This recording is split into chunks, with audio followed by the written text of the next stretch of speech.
Muy buenas noches, señores estudiantes. Como parte de la primera semana, pues vamos a hacer una pequeña introducción a lo que veremos en este presente ciclo, que es el Código Orgánico de Planificación y Finanzas Públicas. Para ello, es importante que recordemos cuál es el objeto de este estudio. Ustedes saben que al manejar las finanzas públicas, pues tendrá por objeto fundamental organizar, normar, vincular el Sistema Nacional Descentralizado de la Planificación Participativa con el Sistema Nacional de Finanzas Públicas y regular su funcionamiento. Recordemos que el órgano rector de las finanzas públicas en el Ecuador es el Ministerio de Finanzas. Obviamente, junto con las directrices que entrega la Presidencia de la República, pues se genera la política gubernamental. Por ello, es de fundamental importancia que recordemos que en la Constitución, generada en el año 2008, se generaron principios de buen vivir y todos los presupuestos que se realicen a partir de ese entonces, pues buscan fundamentalmente ese buen vivir a través de estas políticas de Estado. Las disposiciones del presente código regulan el ejercicio de las competencias de planificación y el ejercicio de esta política pública en todos los niveles de gobierno. El Plan Nacional de Desarrollo, los planes de desarrollo y ordenamiento territorial de los gobiernos autónomos descentralizados, la programación presupuestaria cuatrianual del sector público, el presupuesto general del Estado, los demás presupuestos de las entidades públicas y todos los recursos públicos y demás instrumentos aplicables a las finanzas públicas. Para ello, nosotros en la guía, ustedes podrán observar que nos está mencionando sobre qué es lo que buscan estas disposiciones de la planificación y las finanzas públicas y a dónde va. Primero, a ubicar bien los recursos, hacer buen uso de estos recursos que hoy en día están escasos, priorizar el gasto, promover la participación ciudadana y obviamente todo esto bajo la búsqueda del objetivo del buen vivir. Si nosotros observamos los lineamientos para el desarrollo que establece la norma, nos dice que serán, por lo tanto, aquellos medios por los cuales nos vamos a valer para obtener los siguientes aspectos. Primero, contribuir al ejercicio de la garantía de los derechos de la ciudadanía. Esto va dirigido a personas, comunidades, pueblos, nacionalidades.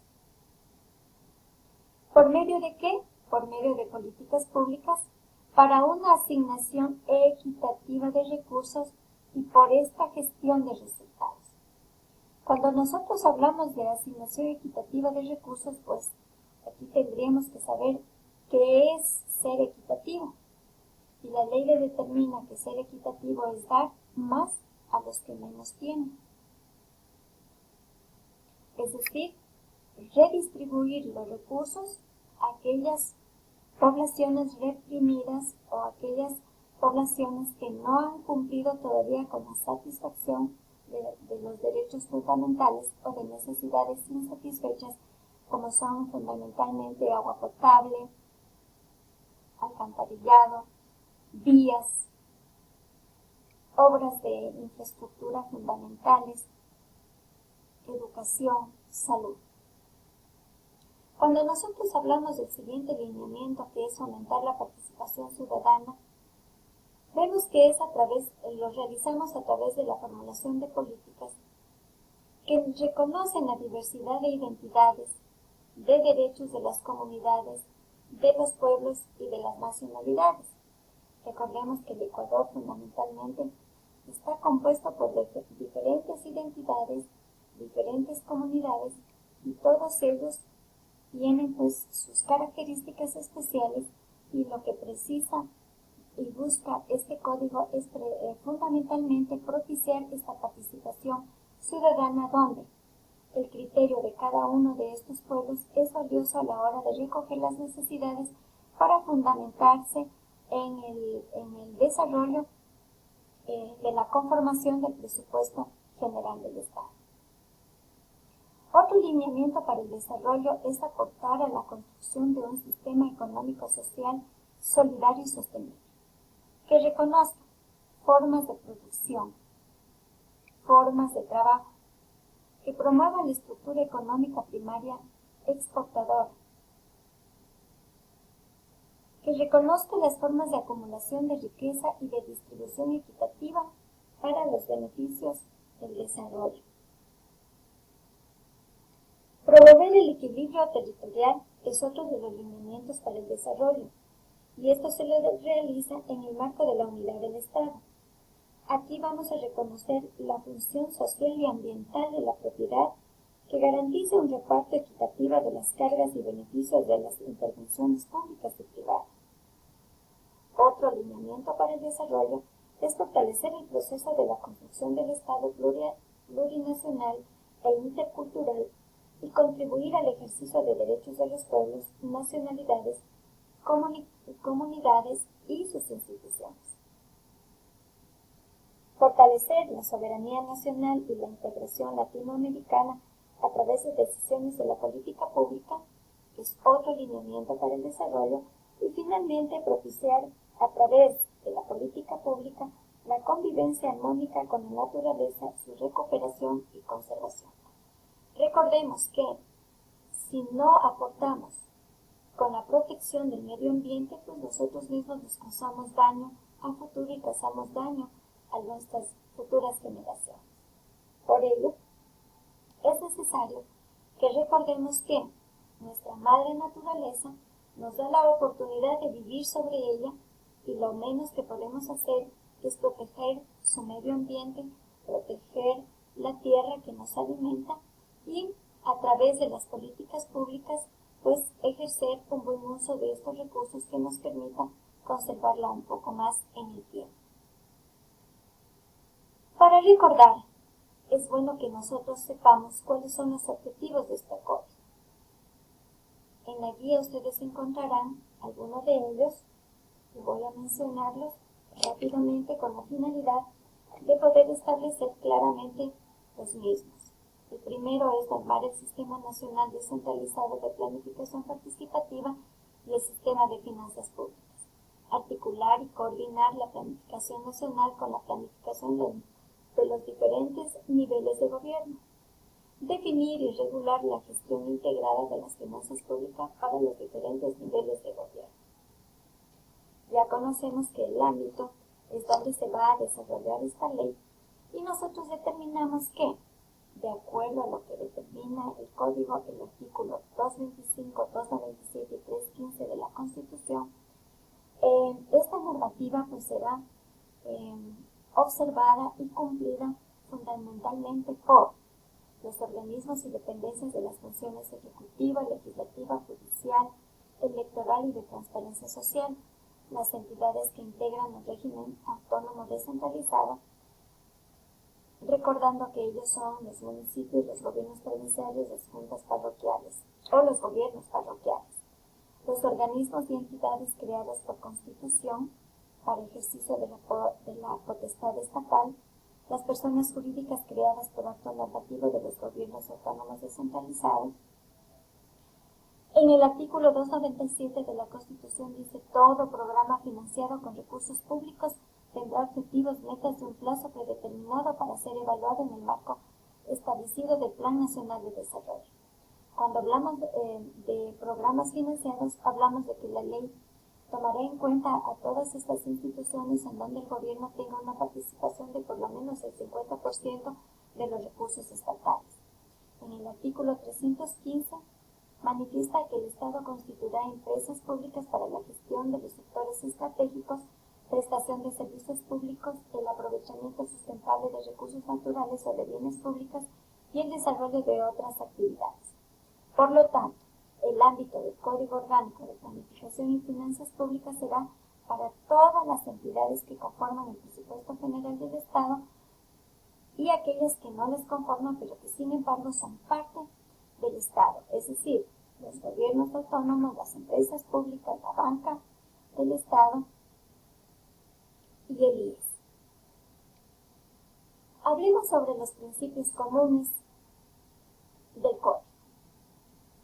El Código de Planificación y Finanzas Públicas, que constituye el anexo de esta guía, determina en su artículo 5 las siguientes disposiciones.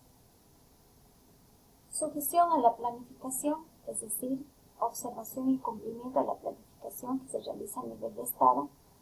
Sostenibilidad fiscal, coordinación, transparencia y acceso a la información, participación ciudadana y descentralización y desconcentración.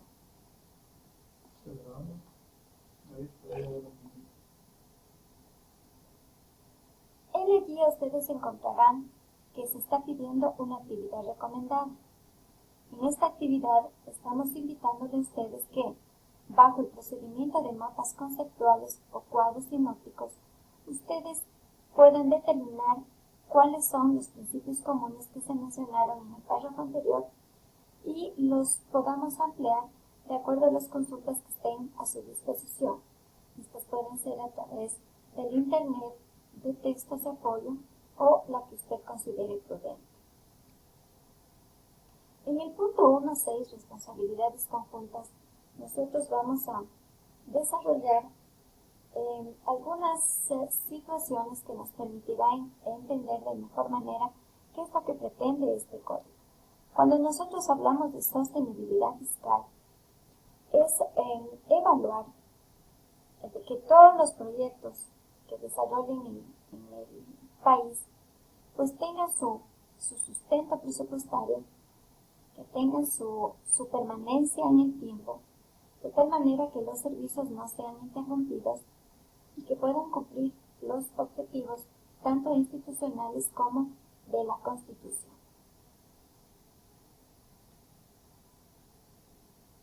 Cuando hablamos de coordinación, nosotros determinamos que uno de los aspectos fundamentales es establecer la coordinación tanto a nivel institucional como a nivel nacional para precisamente no interferir en acciones duplicadas y así utilizar de mejor manera los recursos, puesto que si no existe una buena coordinación, podríamos caer en el peligro, en el riesgo de que varias entidades puedan atender un mismo fin, y eso es, pues a la larga, un deterioro de los recursos públicos. Para ello, seguido de la coordinación o de mano de la coordinación, pues entenderemos que la programación nos permitirá establecer de manera adecuada y organizada y programada las diferentes actividades, programas o subprogramas que se desarrollarán en el ejercicio fiscal a través del documento denominado presupuesto. Cuando nosotros hablamos de seguimiento y evaluación de la planificación y las finanzas públicas, estamos diciendo que conforme se vaya desarrollando esta programación, es decir, cuando ya se ejecute el presupuesto, nosotros tenemos que hacer un seguimiento constante con la finalidad de determinar si se están cumpliendo paso a paso estos objetivos y estas programaciones que ya se las realizó con anticipación y en caso de que existan brechas, irlas corrigiendo en el momento en que se las detecte y asegurar que el 100% de los recursos públicos que fueron coordinados, programados y ejecutados lleguen a feliz término y realización.